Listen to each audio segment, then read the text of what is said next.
अरे साला खैनी खाता है रे, रुक तोहर बाप को कहते हैं। ए भाई सुन तोहरे बाप के खाने जो तोरा गांव फटता है रे साला। तुम्हारा दोस्त क्या करता है? खाली छोड़ी बटाता है।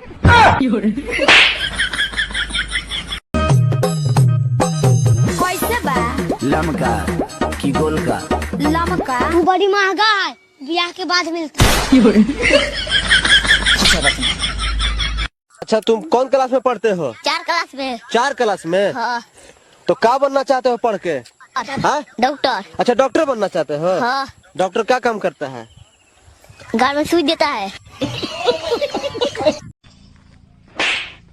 ए धनिया इधर मत मार, समझा क्या?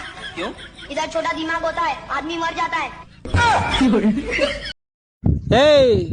अगर तू पानी में अगर डुबोर देबू तो उ शराब हो जाई। उ शराब जे पी ली ना ओकर जिंदगी खराब हो जाए।